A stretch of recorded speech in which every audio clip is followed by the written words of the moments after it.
everyone, welcome back to a new video. If I seem like I'm a little bit lacking of energy, it's because I just woke up from a nap because I was exhausted after work. Which is also why I feel a little bit dead inside. But let's haul some books. So first of all, we have a middle grade book. This is The Stolen Prince of Cloudburst by Jacqueline Moriarty. I've been waiting for this book to come out in this beautiful illustrated version by Carl James Mumford because I love his illustrations and I have a couple of the books that he has illustrated and I love them. And this actually came out like September, so I'm a little bit behind. But this is supposed to be the third book in, what do they call this series? But that's the first book. But all of these books follow like different characters, and then sometimes you get like cameos from previous characters. But this one is about Esther, and she is a middle child and in her own mind a pale reflection of her two sisters. At the start of term, she's looking forward to get back to the boarding school and seeing her best friends again. But she finds they have left school without telling her and a new teacher has arrived. Mrs. Pollock, rumored to be an ogre.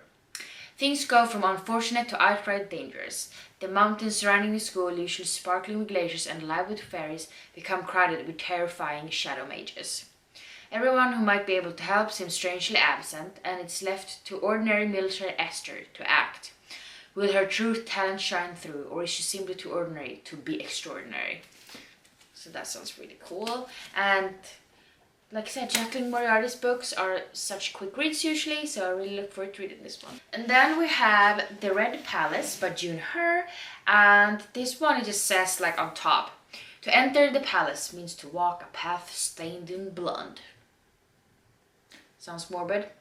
I'm here for it. This is supposed to be taking place in 1758, and there are a few options available for illegitimate daughters in the capital city. But through hard work and study, 17-year-old Hyan has earned a position as a palace nurse. All she wants is to keep her head down, do a good job, and perhaps finally win her estranged father's approval. But Hyan is suddenly thrust into the dark and dangerous world of court politics when someone murders 4 women in a single night, and the prime suspect is Hyan's closest friend and mentor. Determined to prove her beloved teacher's innocent, Hyan launches her own secret investigation. In her hunt for the truth, she encounters Eugene, a young police inspector also searching for the killer. When evidence begins to point to the crown prince himself as the murderer, he and Eugene must work together to search the darkest corners of the palace to uncover the deadly secrets behind the bloodshed. So, like, this sounds amazing. A historical book with a murder suspect and the crown prince might be the one who did it.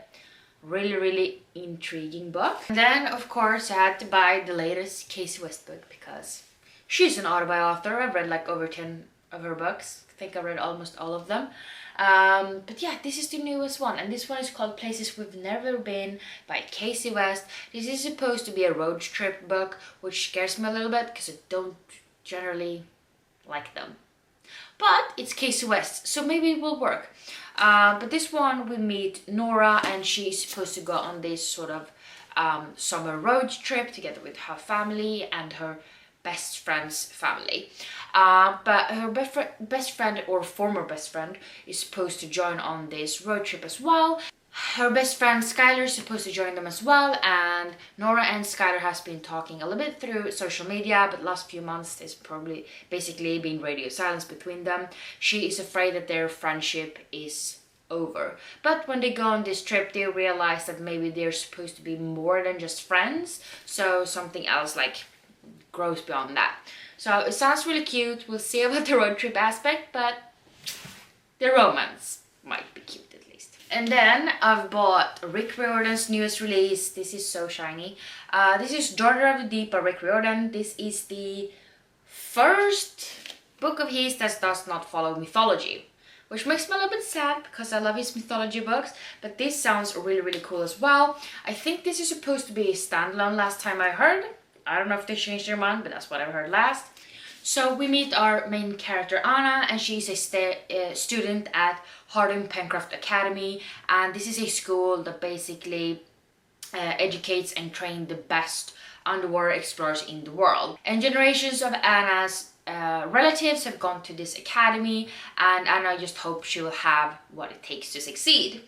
And her worries are blown out of the water though when she witnessed a tragedy that will change her life forever.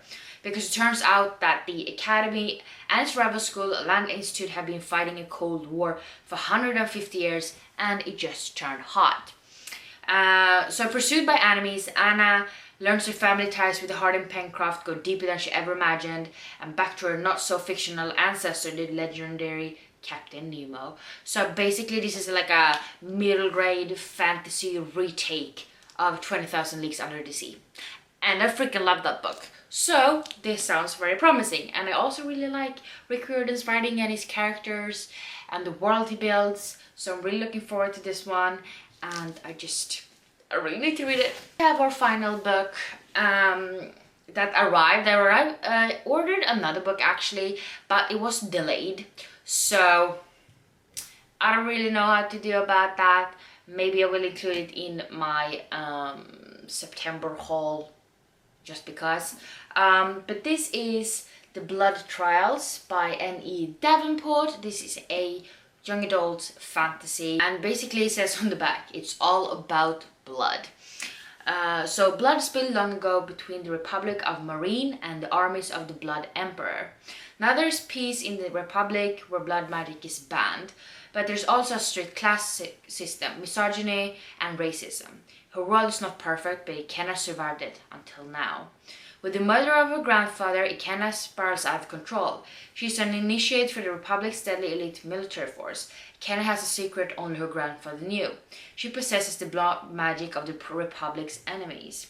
Ikenna throws herself into the gladiatorial war games at the heart of our martial world. Tricep will lead her closer to his killers. Under the spotlight, she subjects herself to abuse from a society that does not value her, that shares lineage over talent, all by hiding gifts that, if revealed, would lead to execution or worse. Ikenna is willing to risk it all to find out who killed her grandfather, so she can end them. And you guys know, I freaking love war games and trials and magic and stuff like that. Revenge stories, I'm here for it. So this is supposed to be Davenport's debut, so we'll see how that affects the writing and stuff like that. But yeah, I'm really looking forward to reading this. These are all the books that arrived. I also ordered the Stardust Thief, I think it's called, by Chelsea something or other, and it was delayed, so I don't know if it's gonna come at all, because usually they just end up canceling the order when it's like that. So we'll see, but if I do end up getting it, I might put it in my September haul.